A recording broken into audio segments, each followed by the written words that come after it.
नमस्कार रसिकों, सभी दर्शकों और रसिकों का सुमंगल ज्योतिष में बहुत बहुत स्वागत है।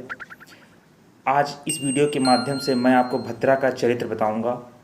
आप सभी ने भद्रा का नाम अवश्य सुना होगा और भद्रा एक करण है।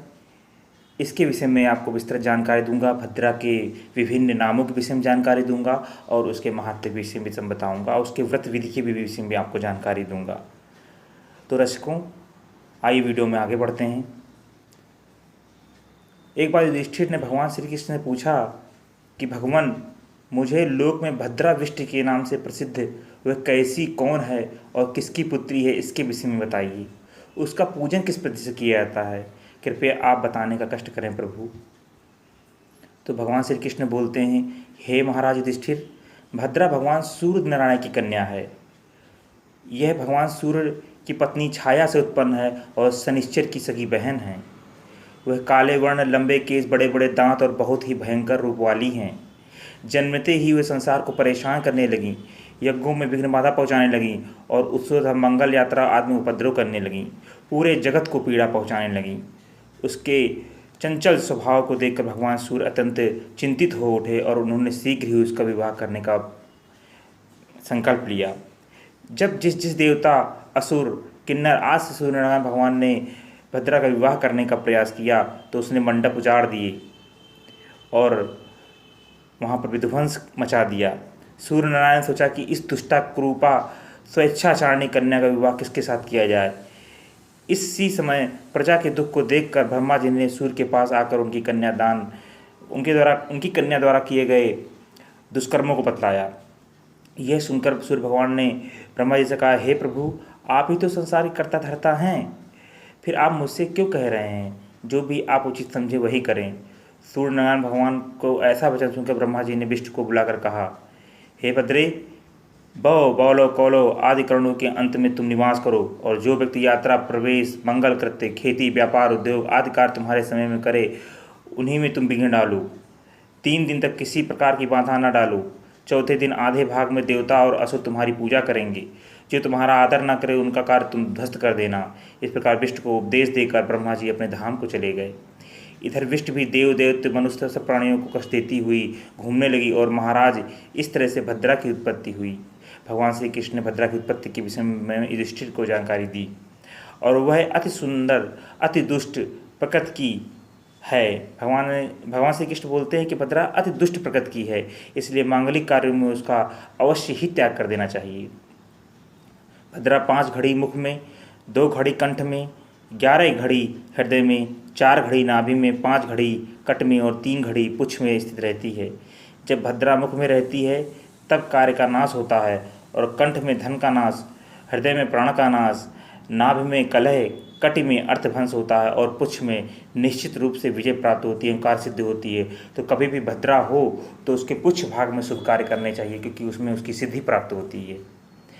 दर्शकों, भद्रा के 12 नाम हैं, जिसमें पहला नाम है धन्या, दूसरा दधिमुखी, तीसरा भद्रा, चौथा महामारी, 5वां खरनना, 6वां कालरात्रि, 7वां महारुद्रा, 8वां विष्ट, 9वां कुलपुत्रिका, 10वां भैरवी, 11वां महाकाली तथा 12वां असुर क्षय करी। इस तरह से भद्रा के 12 नाम हैं। इन 12 नामों का प्रातः उठकर जो भी स्मरण करता है, जो भी रसिक इसका स्मरण करता है, जो भी दर्शक इसका स्मरण करता है, उसे किसी भी व्याधि का भय नहीं होता। रोगी रोग मुक्त हो जाता है और सभी ग्रह अनुकूल हो जाते हैं। उसके कार्य में कोई विघ्न नहीं होता। युद्ध में तथा राजकुल में वह विजय प्राप्त करती है। जो विधि पूर्वक नित्य विष्टि का पूजन करता है, निसंदेह उसके सभी कार्य सिद्ध हो जाते हैं। मैं भद्रा की विधि व्रत की विषय भी बता रहा हूँ, सभी रसक बहुत ध्यान से सुने। राजन, जिस दिन भद्रा हो उस दिन उपवास करना चाहिए। भगवान श्री कृष्ण युधिष्ठिर से बता रहे हैं कि राजन, जिस दिन भद्रा हो उस दिन उपवास करना चाहिए। यदि रात के समय भद्रा हो तो दिन तक एक भुक्त व्रत रखना चाहिए।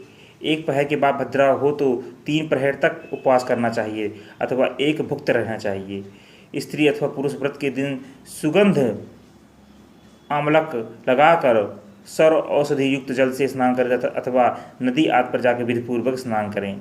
देवताओं पितरों का व्रत तर्पण तथा पूजन कर कुशा की भद्रा की मूर्ति बनाएं और गंध पुष्प धूप दीव नैवेद्य आदि से उसकी पूजा करना चाहिए। मतलब पूरी षोडशोपचार से उसकी पूजा करनी चाहिए।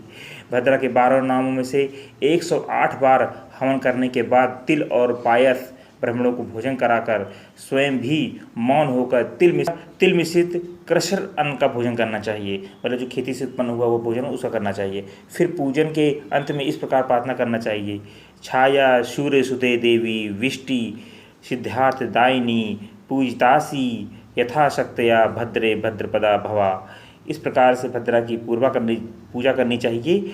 और इस प्रकार 17 भद्रावत कर मतलब 17 भद्रावत करनी चाहिए। जब भद्रा पड़े उस समय पूजन करना चाहिए, उसमें व्रत रखना चाहिए।